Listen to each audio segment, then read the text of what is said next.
James Bennett had always been the town's hero, the dependable police officer everyone trusted.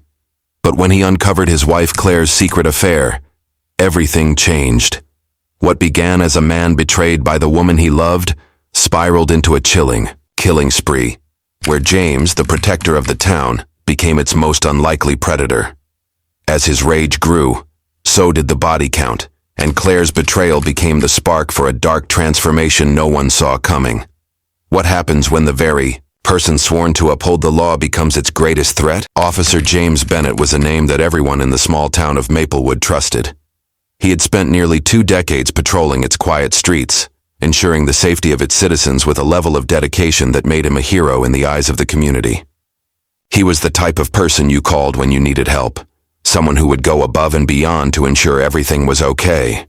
From community events to local emergencies, James was always there, his calm demeanor and steady hands providing reassurance to everyone around him. He had earned the respect of his colleagues and the admiration of the townspeople. People spoke highly of him, saying he was the embodiment of what a good man should be. At home, his life seemed just as perfect. His wife Claire was a beloved figure in the town as well, known for her generosity and kindness. Together they had built a life that many envied. They had a lovely home on the edge of town, where they hosted dinners, attended church every Sunday, and volunteered for various charities. Claire was beautiful, graceful, and full of life. James often found himself admiring her in quiet moments when they were alone, grateful for the life they had created together. Their marriage, to outsiders, appeared flawless. There were no signs of trouble, no whispered arguments, or signs of tension. But as the years passed, cracks began to form beneath the surface. Claire, though still loving, had become more distant. She was spending more time away from home, often going to meet friends or attending events without James. He didn't think much of it at first, chalking it up to her busy social life.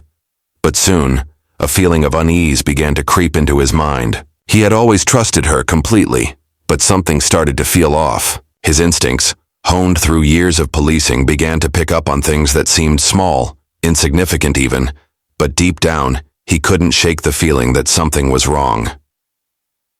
It was one evening, when James was alone at home, sifting through paperwork and preparing for his shift the following day, that everything changed. His mind was distracted, replaying the oddities he had noticed in Claire's behavior over the past few months. He couldn't focus on the reports in front of him, his thoughts drifting back to Claire. He stood up, restless, and walked through the house, checking his phone. His eyes landed on Claire's handbag, which she had carelessly left on the kitchen table. Normally, James would never invade her privacy, but the nagging feeling that had been gnawing at him for weeks overpowered his usual restraint. He couldn't explain why, but in that moment, he felt compelled to look inside.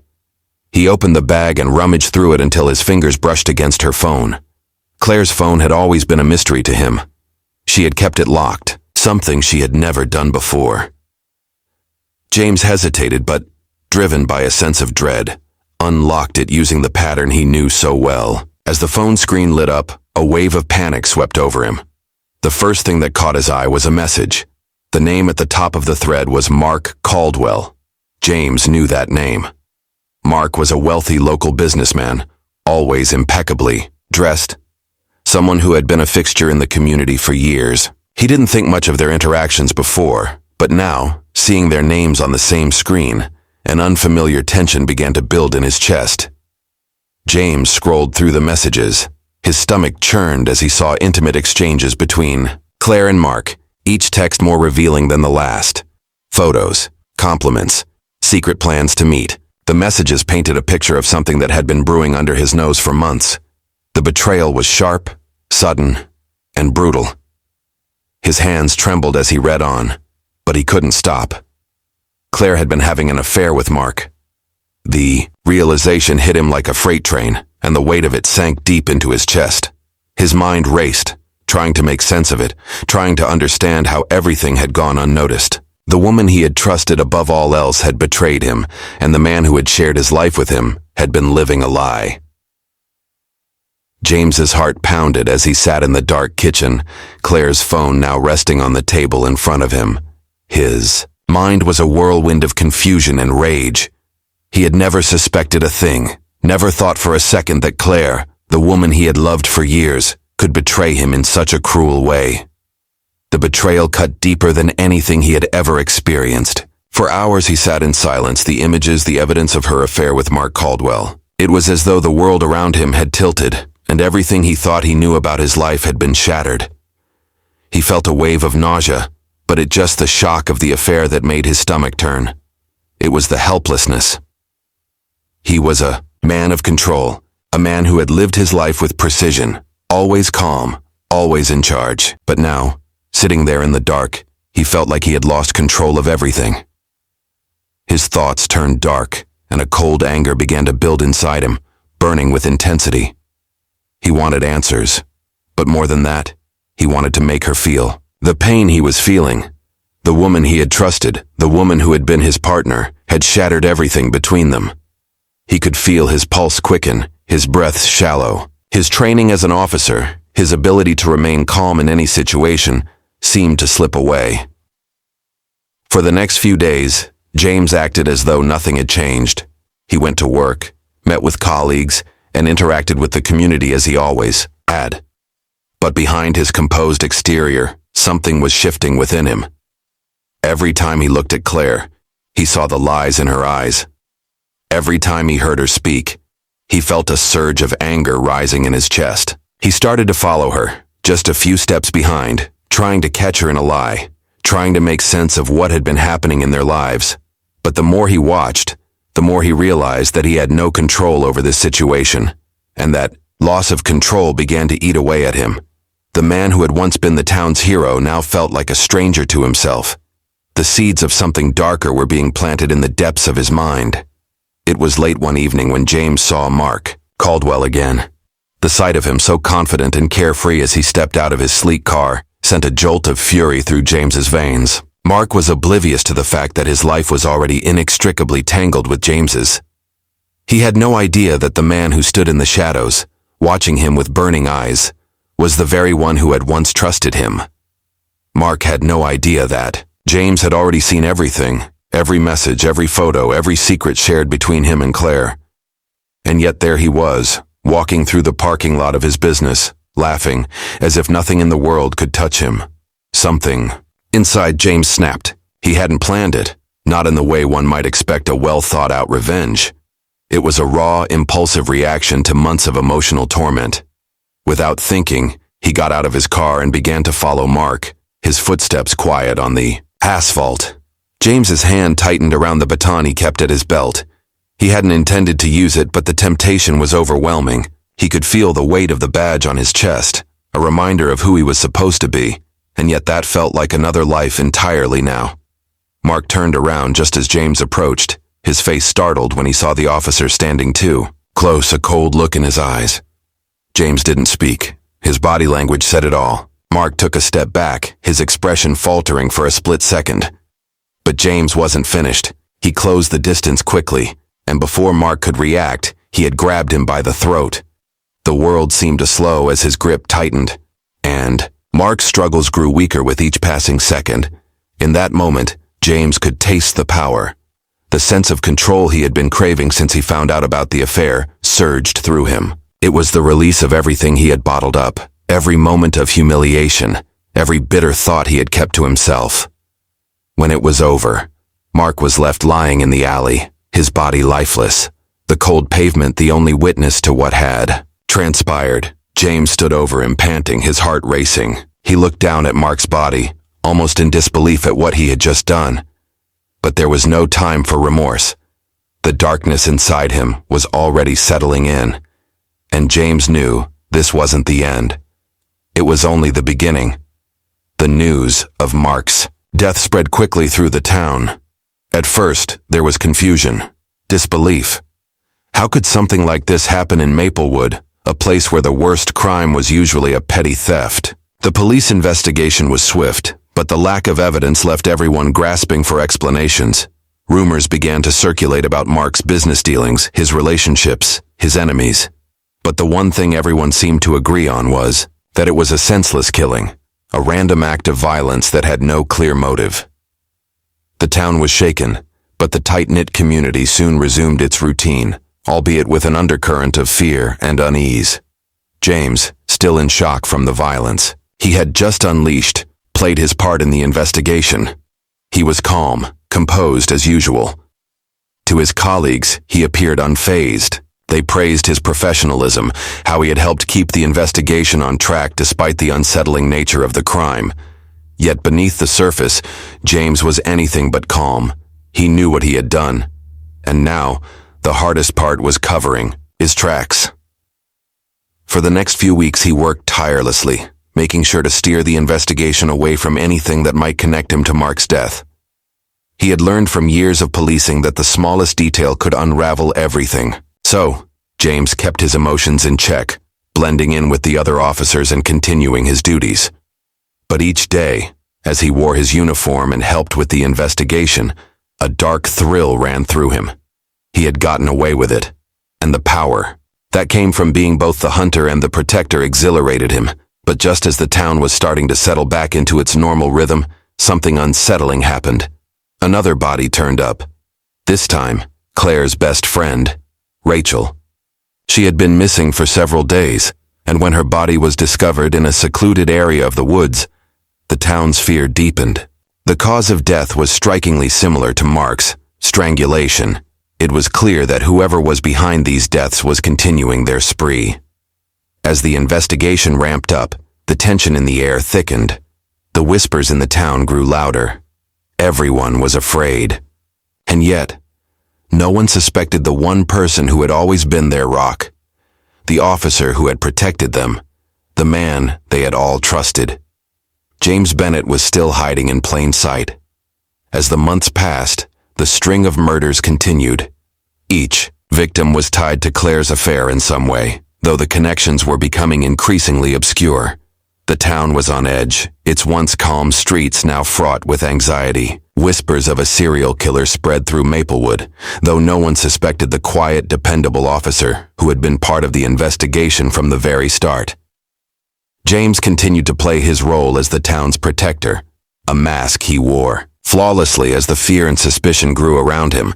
James had become a master of manipulation. He knew the town too well, understood the rhythms of its people, their habits, their routines. The investigation was a delicate dance, one that he led with chilling precision. His colleagues were baffled, unable to connect the dots between the murders, but James knew exactly what he was doing.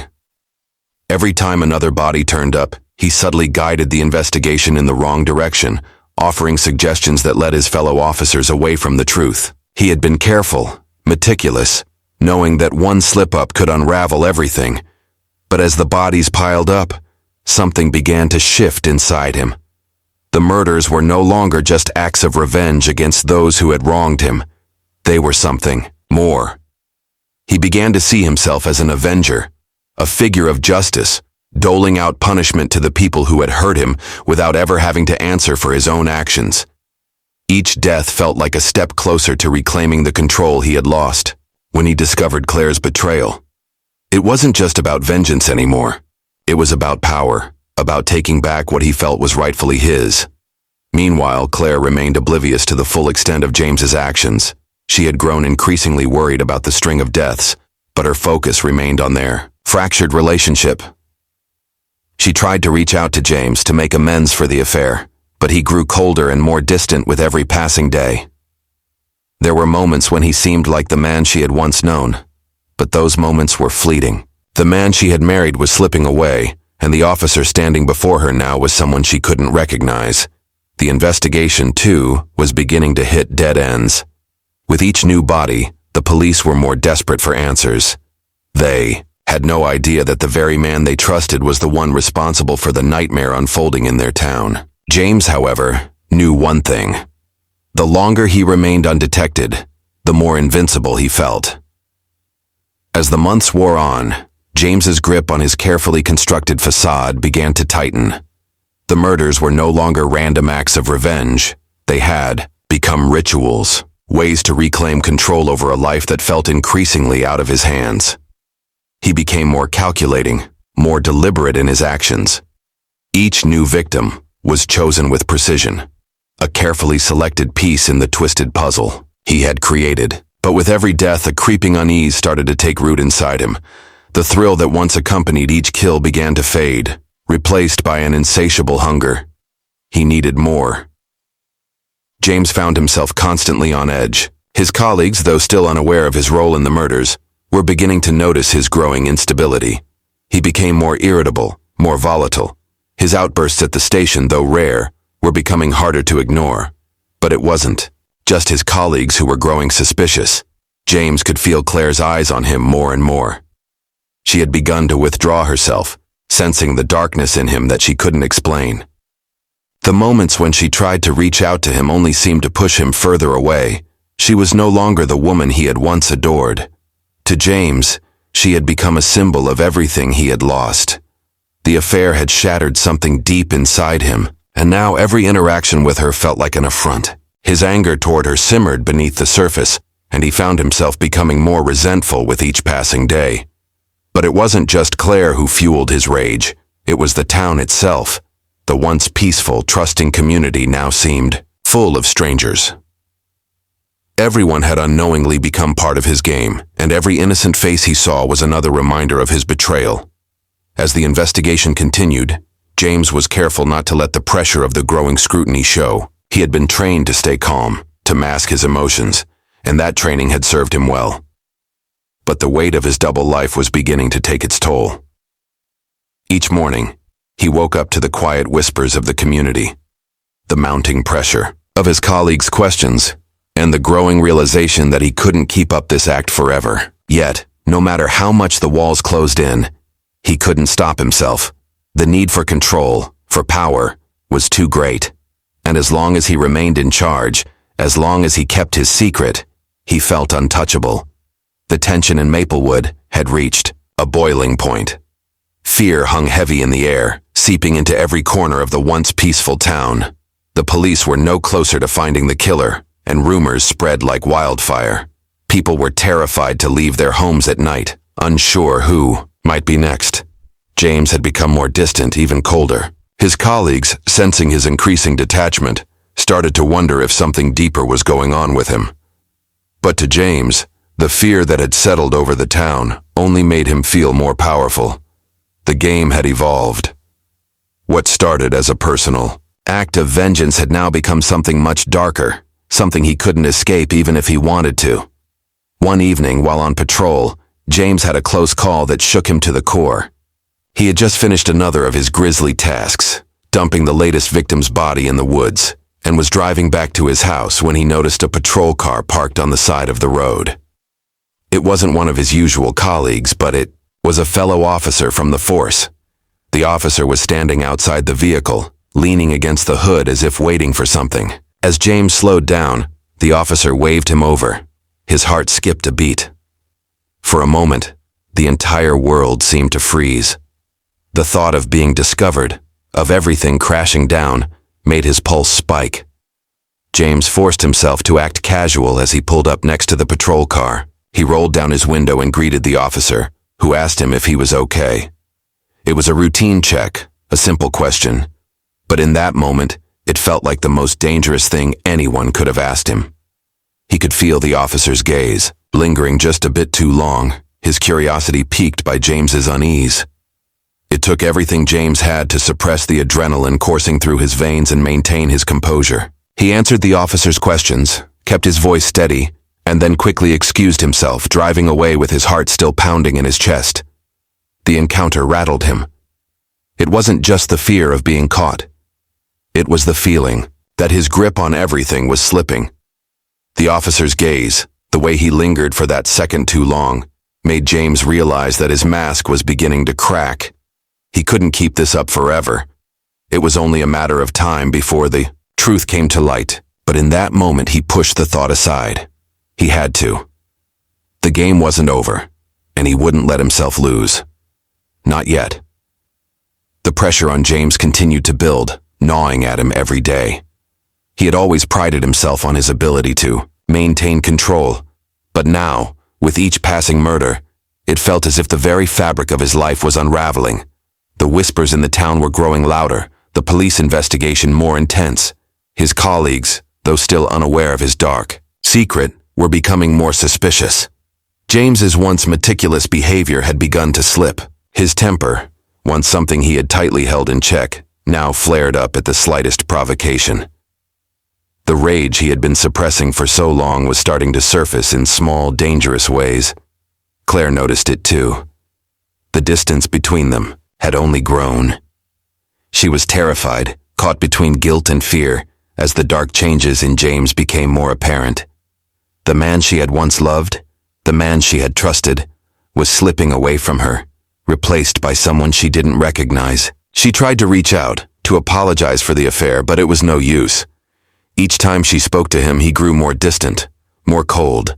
His eyes, once warm and full of love, now seemed hollow, haunted. The turning point came one fateful evening, when the town was rocked by yet another body found in the woods.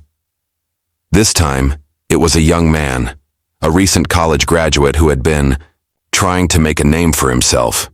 His body was discovered not far from the place where Mark Caldwell and Rachel had been found. The connection was undeniable. The community was in shock, but this time something was different. There was a change in the air, a shift in the dynamic of the investigation. The police were closing in, and James could feel it. As he watched the search teams comb the area, his stomach twisted with anxiety. He had always been able to control the investigation, subtly steering it in directions that kept him safe, but now he could feel the walls closing in. The police were asking questions he couldn't answer, and his colleagues, who had once trusted him completely, were beginning to notice the cracks in his calm demeanor. James's sense of invincibility was fading, replaced by a growing realization that his carefully constructed world was crumbling around him.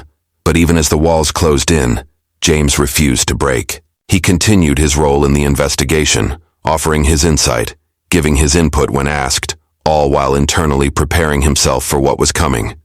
He had been the one to orchestrate every death, the one who had been hiding in plain sight. But now it seemed like his time was running out. He wasn't ready to be exposed, not yet. Something had to be done, something to protect him, to keep the game going a little longer. The walls were closing in faster than James had anticipated.